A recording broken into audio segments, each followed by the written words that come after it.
on the naming of the new schools.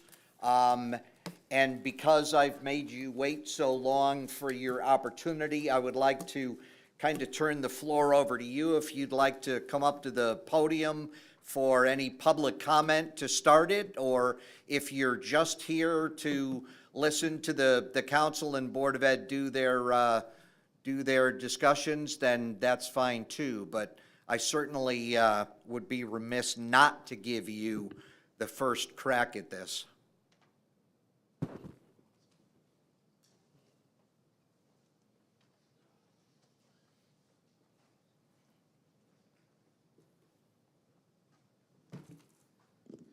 Good evening.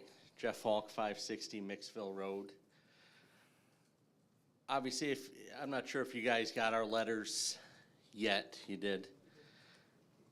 I won't go over it all, but obviously we, and I say we, the veterans of the town and several others, are advocating for the new school to be named after our own Cheshire native Medal of Honor recipient, Barney Barnum.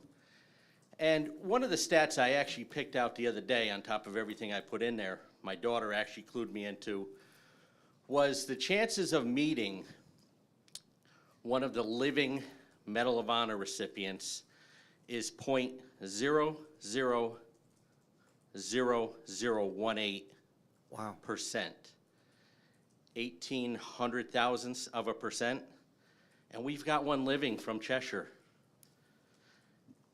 And I think amongst everything he's accomplished in his almost 30 years in the Marines, followed on by another 20 years in the government up to Deputy Undersecretary of the Navy, and now he's got a naval warship that, when I talked to him a few weeks ago, is 98% complete. It's a $2.2 billion warship that the Navy named after him. Secretary of the Navy Ray Mabus chose the name. He's done other recipients. And not only is that an honor, because you look at all the other ships in the Navy, who are they named after? Roosevelt, Truman, Eisenhower, Bush, Reagan. And here you have Barney Barnum from Cheshire. And everything he exhibits centers around the expectations of a Cheshire student. You look at what he's accomplished, what he stands for, and it mirrors exactly what we have, the Board of Ed has posted for their expectations of a student, and then some. So it can grow, and they can grow up to be leaders, because what was he? He was an ordinary kid from Cheshire that graduated Cheshire High School in 1958. When given, and I wouldn't say given, when thrust into the opportunity, he performed extraordinary feats. What do we want our kids to do? We want them to know anything is possible in this world. There's no limitations to what you can do. We don't have it. So, in closing, I guess I will quote my daughter from a couple years ago when she was up here talking to the council. The Navy's found it fit to name a naval warship after him. I think it's about time the town of Cheshire named a school after him. Thank you. Thank you, Mr. Falk.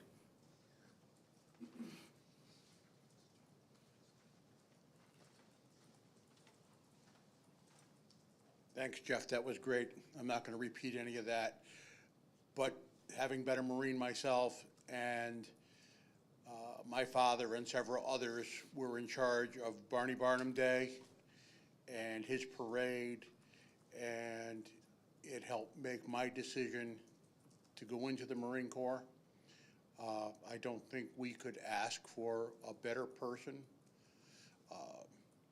He exemplifies everything that you want in your children: leadership, courage, determination. I just think we'd be very remiss if we didn't take this opportunity to name this school after him. And you can look back and you can say, well, we have Darcy School and we have Chapman School, and they will be taken offline. Darcy School actually was named Cheshire Heights School first. It wasn't Darcy School. And when Cheshire High School was built, the emergency responders in this town felt that there could be, they could go to the wrong place at the wrong time. So that's when Cheshire Heights School was changed to Darcy School. So it was a second choice for a school anyway. And James H. Darcy is a wonderful person. His children grew up in Cheshire. I know them, or his grandchildren, and I know them very well. And not taking anything away from him or Mr. Chapman, but this is an opportunity for a new school to be named for an extraordinary individual. Thank you. Thank you, Mr. Bowman.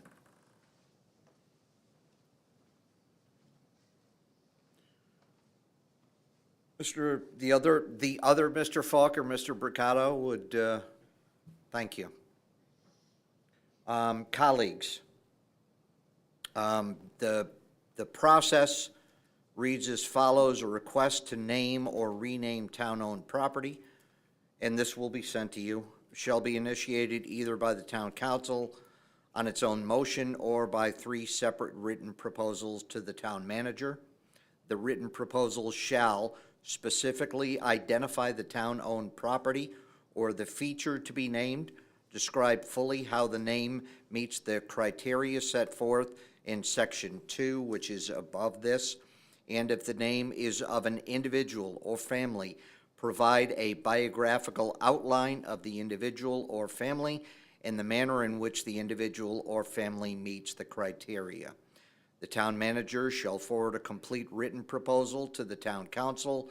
The town council shall refer the proposal to the council planning committee and then to any appropriate existing town boards, committees, or commissions for a recommendation, and the town council shall seek public input by way of a public hearing. The town council shall designate by resolution the names of town-owned property, and the town council shall determine the time limit for these naming rights, and the town council can revisit the naming at any future time. I would open it up to colleagues for comments, questions. Ms. Rosenberg.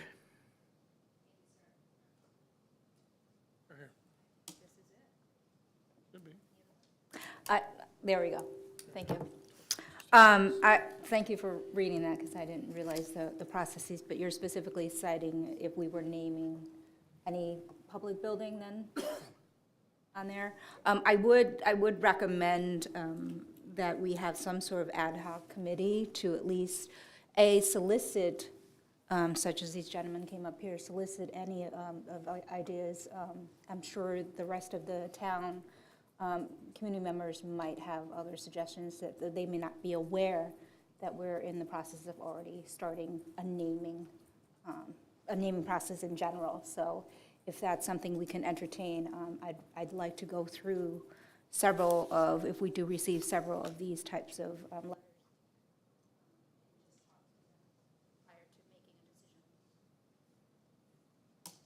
And obviously, because it is a school building, and Mr. Jinks and I were talking during the break, it certainly would be appropriate, as it says in the process, to include the Board of Education or some portion of the board, because it is going to be on a school building, so.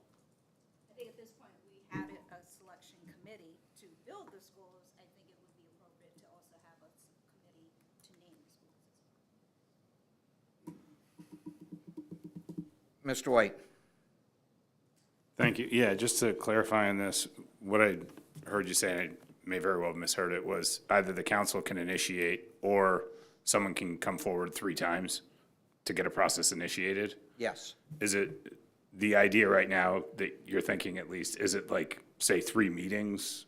I mean, we're not choosing a name tonight, just to be Right. clear, but I'm just thinking something along the lines of a committee being put together and then at least have like more than one time where they meet and hopefully there's some increased public awareness. We have certainly received more than, or at least 3 correspondents with the request to name what is now referred to as the North End School after Mr. Barnum. Oh, yeah, yeah, no, I have no doubt about that. I guess my question is not so much like three different people, but more like three different moments in time. So say like 3 consecutive monthly council meetings or subcommittee meetings, board meetings, something like that, where hopefully there's a little bit of publicity, increased public awareness. Because I'm just not totally sure if you just meant 3 people. I mean, I totally appreciate what everybody's doing here, but I count at least 3 letters right back there. Exactly. So over a little bit of a time, just to get a little bit more discussion. Well, and the good news is, and I think the reason why we wanted this, on an agenda and put this group together, because we had a couple different topics. One, this one, and let's face it, we're 2 years out from opening this school, so there is no rush to name this tomorrow or the next day when it's going to be 2 years in the building process. So we do have some time, and I think that's what Chair Rosenberg is saying as well, that we'll take the opportunity to walk through this process, have some public hearings, solicit public input, and let's get a real sense of what the community is looking for. Okay. Yeah, no, thank you. I appreciate that. And I do have one request, if I could. Sure. If, what I heard Jeff say is that Barney Barnum is a Medal of Honor recipient. I'm curious, could you explain that to us? What did he receive the Medal of Honor for? And it's not just for me, it's for people watching at home is what I'm wondering. If you could do a quick.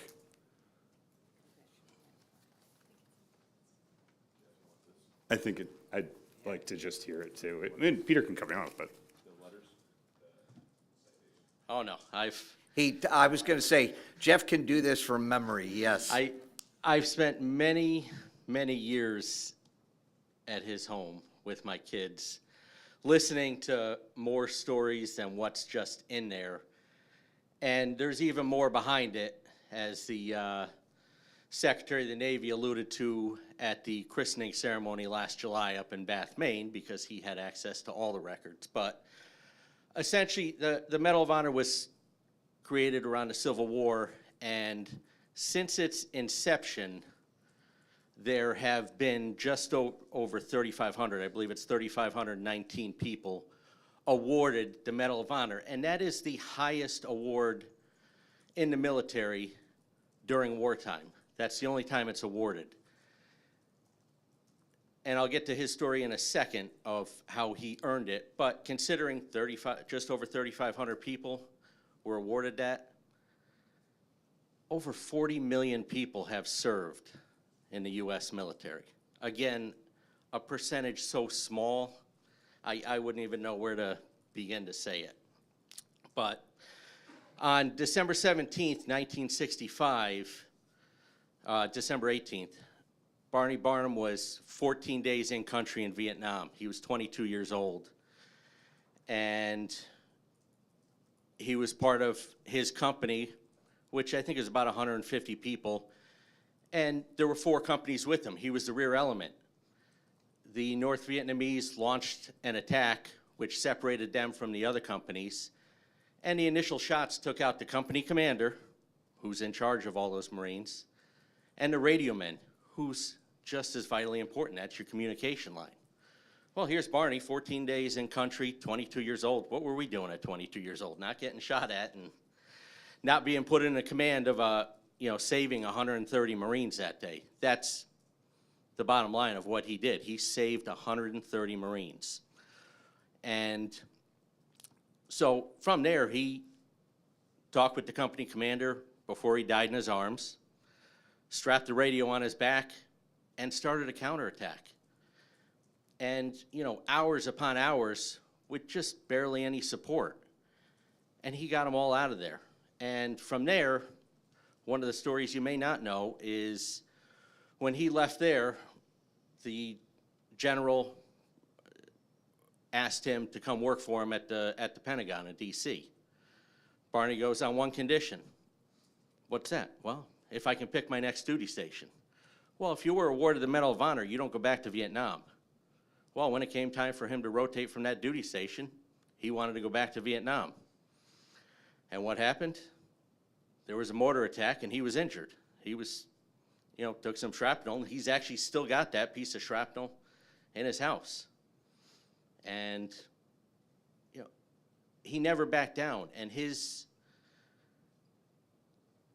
core values of courage, commitment, citizenship, integrity, patriotism, everything just exhibits it. And anytime he comes back to Cheshire, he goes, I'll come back on one condition. I want to speak to the students. Wherever he goes, he wants to talk to the kids and educate the youth about all those core values. So I think did I sum it up enough for you, Tim? I also kind of remember from the citation that incoming gunfire, the whole time he was like running up and down the line while he's trying to fight. I mean, it's literally out of a movie. Yeah, one thing I neglected to mention is they were outnumbered 10-1. So there's 130 Marines. There was about 1,300 North Vietnamese that they were fighting off. Those odds. And I use that as a reference for my son. He played hockey. I said, you're out there, it's a 5-on-1. Are they going to score on you? Well, probably. No. There's always that chance that you can stop them. And you don't back down. You keep going. Thank you. All right. Thank you. Other questions, comments from colleagues? Mr. Walsh? Thank you. And thanks, Jeff, for that explanation. I have no qualms that Barney Barnum deserves to have a school named after him. I have no issues with that. And I appreciate the letters that I've received from you, Jeff, and your dad, Don, and Matt, and the others who have sent letters. And I think I do like the idea of creating this committee to do this, because we have to do it right. But I mean, I would find it hard-pressed to see if there's anybody more deserving of it than Barney Barnum on that. My question is, though, we have the schools named Chapman and named Darcy, and I would ask that when we do name the new North End School, to consider using those names in other parts of the school, whether it's naming a gym after one of them, or to remember those names, because those, whether it was the second name of the school or the first name of a school, they were named for a reason by previous people in this town. And I think it's important that we remember our history. The other thing is that somebody had asked me, why aren't we considering renaming Norton? Because we're building a new school there too. And I don't know if that's something that anybody has talked about or thought about, or should we discuss that as well as part of, going through this naming process? But I do think that, we have one person who stands out amongst all to be named after. I think there's, as I tell people, I said, we still have Highland School named after a street, and we have Cheshire High School named after our town. So if we start, we can go a lot further in naming things after people if we wanted to. But I think at this point, I'd like to have the discussion about who Chapman was, who Darcy was, and who Norton is. I don't think any of us know the full story behind it. Maybe some of you do, but I'd like to know, at least, so that when we're making our decisions on this, we have all the information. And whether we change the name from one to another, try to remember those names somewhere in the new schools. So, thank you. Thank you, Mr. Walsh. Chair Rosenberg, does your planning committee, what is their role, and would it be appropriate for the BOE planning committee and the council's planning committee to work together on this? I definitely agree that we need to have a committee that is diverse in representation, so the members, some members of the board, some members of the council. But I do invite members of the public to be a part of this as well too. So same makeup that we have for the selection, the building selection committee, should be the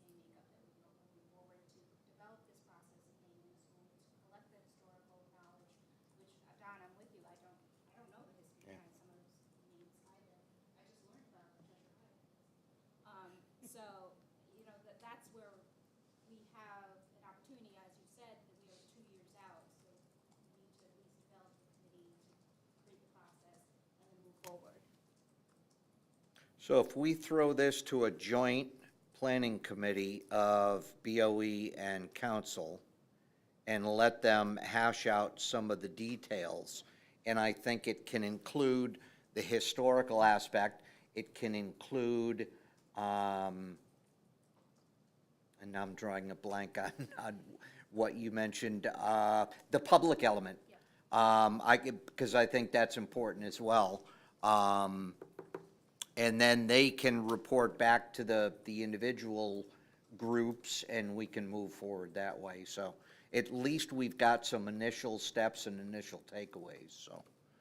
Other comments, questions from council, Board of Ed? Mr. Jinks? Yeah, I agree with Don as far as the Norton School. I think it makes some sense to consider the new school being a new name. And I also like that we're going to take an approach that, obviously, it involves more of the public. I just hope that, I feel strongly that one of the schools, whether it's the North End School or the Norton School, New Norton School, whatever you want to call it, is named after Barney Bardem. I just think that that's a name that we should sort of, park as for one of the new schools. But we should have a process that involves the public and maybe comes up with some other names. But I hope whoever or whatever the committee is, that we can kind of park that name for one of these new schools. Thank you, Mr. Jinks. Members of the public, I'll give you one more bite at the apple if you so choose. Seeing none, yeah, Mr. Massiano, absolutely. It's not specifically about the name, it's about the timeline. Sure. You really don't have 2 years. No, that I knew. I was being a little bit facetious, but it's 2 years before it opens, but I think by starting now, we've certainly given ourselves is it fair to say that we've got a little over a year? Yeah, I think you have 18 months. I'm just Okay. thinking logistically, I need a sign on the building, so you don't have 2 years. You have 18 I wouldn't do that to you, Mr. Massiano. Yeah, otherwise it's going to be the Vin Massiano School, elementary school. All right, thank you. And again, gentlemen, I apologize for your wait tonight. I appreciate your patience, and I appreciate you sticking with us and being here. It is greatly appreciated. We'll move on to the discussion on the next phase of school modernization. And Chair Rosenberg, I think if you don't mind, I'm going to let you kind of take the reins on this one, because this is directly affecting the Board of Education, as it has all along with the two elementary schools. Okay. I'd like to actually defer to Vin, because the superintendent was supposed to be here this evening to at least give you an update. But Vinny was present for the last two meetings that we had with the Next Generation Building Committee. So if Mr. Massiano could just talk about non-benefits, medical benefits for this evening, please. I just want to make sure I address, you want just an update on where we are with the buildings at this point? So at the last meeting it was a joint meeting of the Board of Ed and the School Building Committee, the approval was given for Norton to go forward with not only the design, but the estimated budget. And there's a meeting being held Wednesday with the state to go through the PCR review, it's called, so that they give authorization, which is necessary under the school construction grant, to go out to bid. That same process took place about 2 weeks ago with the new North End School. So both those projects are tracking according to the schedule that's been set out. So, certainly as I stand here today, the 2 years to those schools opening, actually, we're about 23 months from those schools opening right now. So that's the update on the current state. Does that address what you'd like? Thank you, sir. That does. The other part to this is that the planning committee of the Board of Ed are in preliminary discussions for the next phase. There's a lot of informal requests, so we will be beginning that because we know that, in the past, there were another selected plan, so we'd like to revisit some of those old plans, and it might need that we establish another committee as well to move forward with the past data and then collecting the new data to have at least 2 years to talk about what the next school will look like. With regard to the 2 elementary schools, Vin, do you have the particulars, and is the Board of Ed aware that the council entered into the agreement with CLA for the reimbursement? What is the name of It's the Investment, Yes, Inflation thank you. Reduction Act, the IRA. Yes. So, yes, that agreement has been signed, and they've already started some of the preliminary work. And the intent of that is to try, through these 2 new schools, anything that we do from an energy efficiency point of view that would qualify us for certain incentives under the Inflation Reduction Act, we would be able to take advantage of that, and that money would come, back to the town to offset the cost of building the 2 new schools. So, Chair Rosenberg, then, when the Next Gen Committee was set up, there was kind of a multi-phase plan put in place. Obviously, the elementary schools was phase 1. Has there been any deviation by the board or by committees to move away from that original plan? Or can you update us on what phase 2 looks like at this point? Not at this moment in time. I think the street talk, if you will, is that the public would like to see us go into conversations about the middle school. So for us, the advantage here is that we have the process that we followed for the 2 elementary schools. We're going to follow a similar process, Sean, right? And then I look to you because you gave us the last process. And hopefully the conversation about the middle school surfaces, and we'll go from there at this point. But like anything else, we want to collect our data before making any other decisions. John? Could I just get some clarification, because I'm kind of an outsider with this. I wasn't on the council when some of this was done. The Next Generation School Committee, I thought, was disbanded. I didn't think it was in existence any longer. When we decided to build 2 new schools, we put together a school building committee, and they're focused on the 2 schools. What are we talking about in terms of a plan? Because I'm not aware that there's any plan in place beyond the 2 schools that are being built. The planning committee is having those conversations, and we'll be having those conversations and revitalizing another next generation school building so that we can discuss phase 2. So it'll be a new committee, in other words? Preferably, Because there isn't one in existence. not at this moment. Committee wasn't charged at all with doing analysis of planning for future schools. They were focused only on implementing the schools that were approved by the Right. town.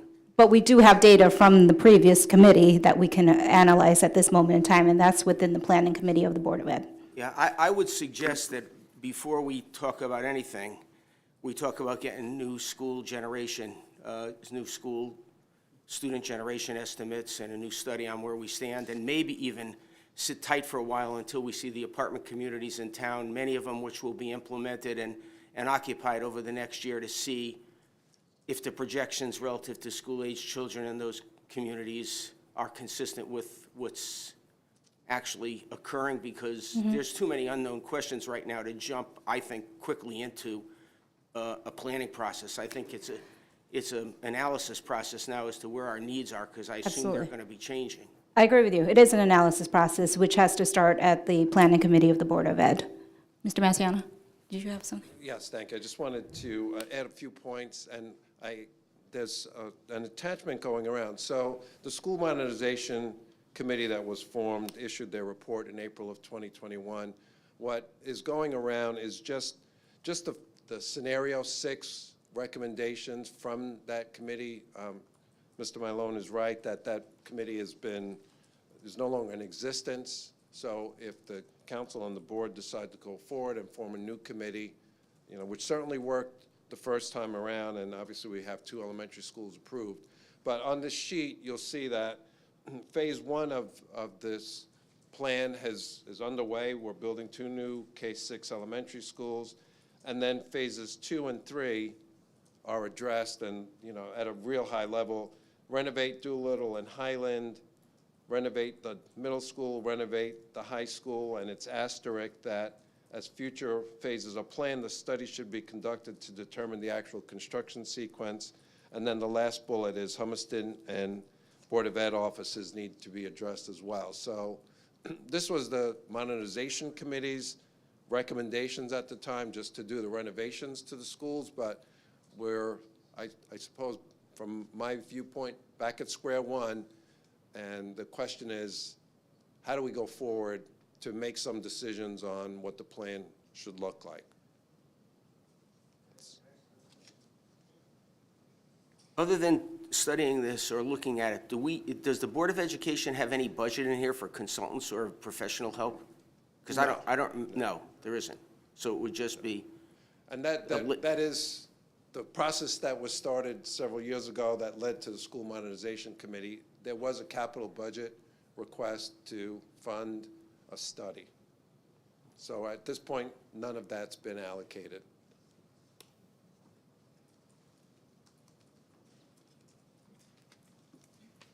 I'm gonna, thank you. To Mr. Malone, thank you for the comments, and I totally appreciate where you're coming from about getting a better idea on a whole bunch of new housing that's gonna be opening up and the kids that are entering. The one other thing that I just wanna ask about, Vin, the timing.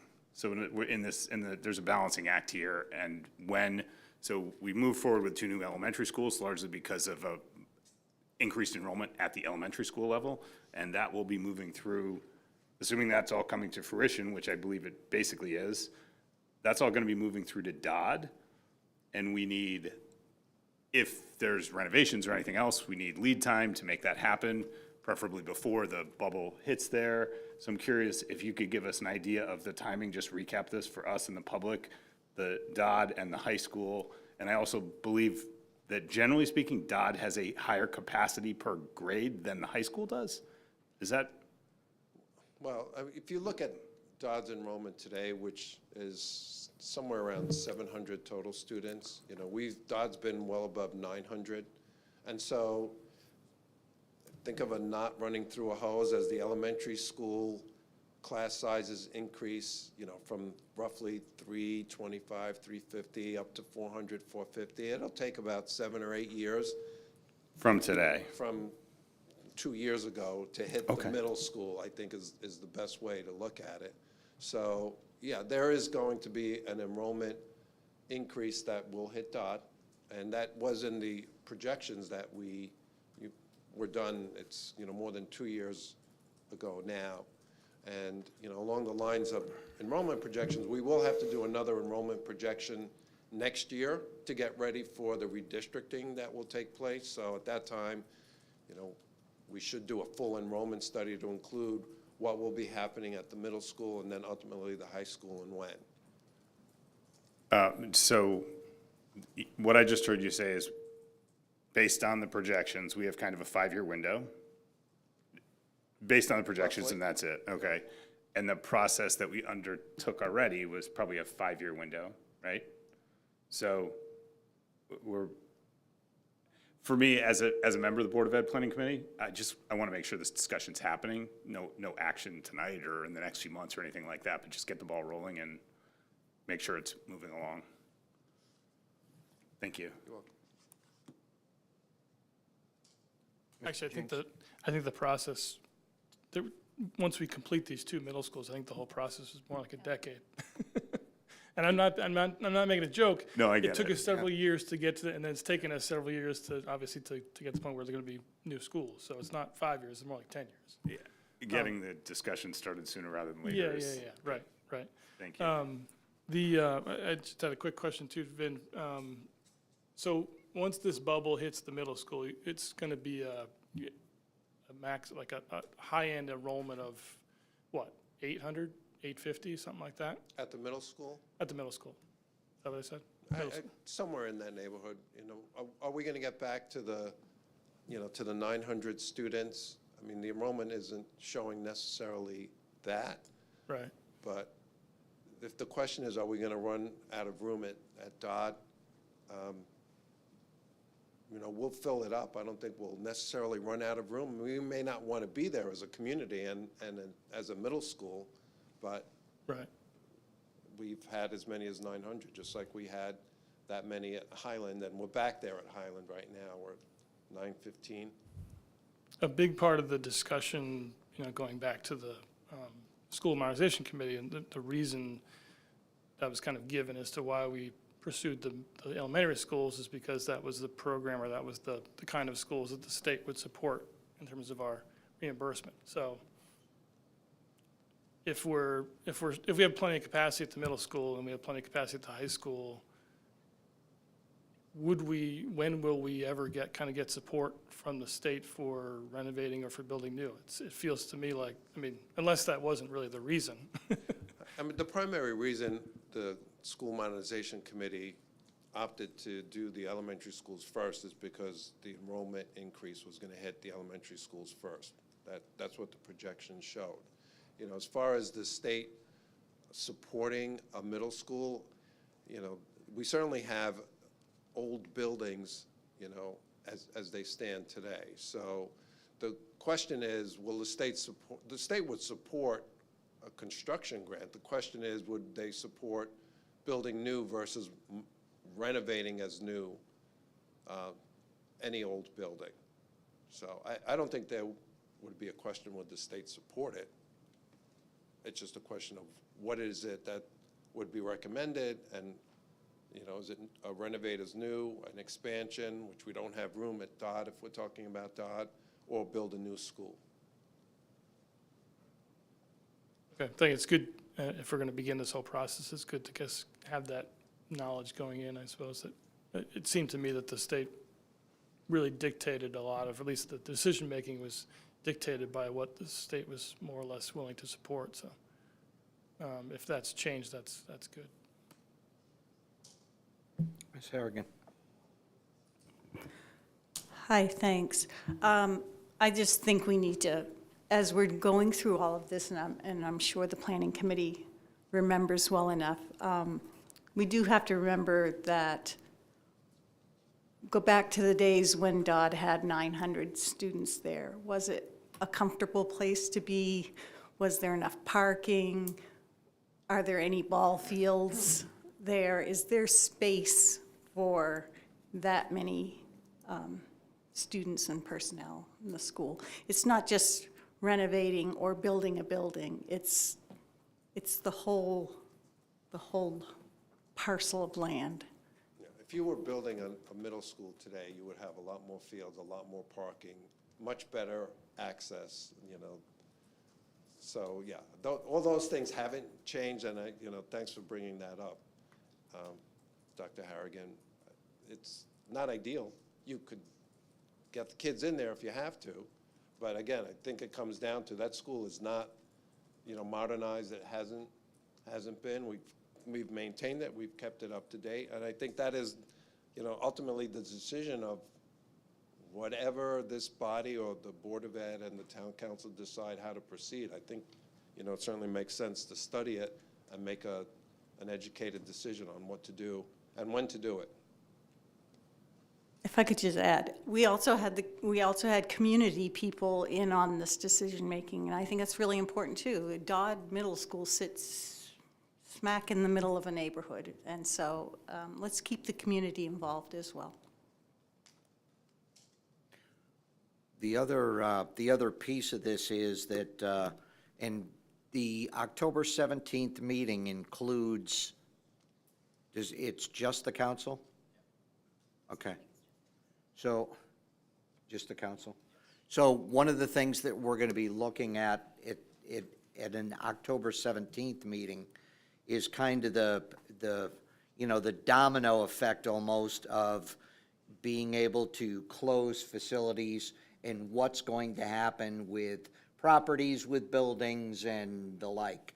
So we're gonna have just kind of a, you know, a brainstorming session to talk about that, which may go hand in hand with exactly what your committees are doing, you know, and Dr. Harrigan, what you just said about the fact that Dodd currently sits in the neighborhood. Well, you know, maybe one of the ideas is, you know, that we don't do Dodd at Dodd, we do a middle school elsewhere, so, you know, there are a lot of possibilities, there are a lot of things. I think it will be important for both groups over the course of the next couple of years to continue a strong dialogue, and we'll certainly report back on what our brainstorming leads to, and if you can keep us posted, and we do through our liaison to Board of Ed. So, but yes, I think the dialogue has to continue. Anyone else have comments, questions? Do we want to talk about next steps? Are we comfortable with the Board of Ed doing their thing through planning? We'll have our discussion at our brainstorm, and maybe we convene another meeting prior to the end of the year. Okay. Ms. Kramer. Just have a quick follow-up question with a timeline for when planning starts with what to do with the old Chapman.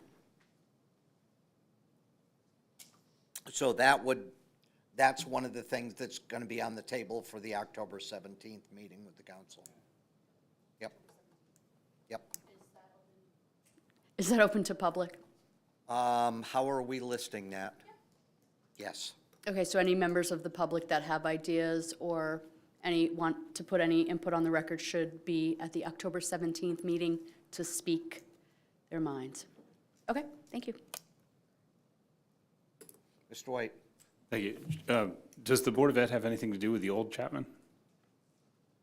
I don't know if that's a legal question or political question. I don't really care. I'm just curious, because I was under the impression. Legal question? I was under the impression that we have nothing to do with it, the old Chapman. Yeah. But I wasn't sure that I heard that exactly from you over there, so I just want to be clear. Board of Ed is not involved in that. Got it. Okay, thank you.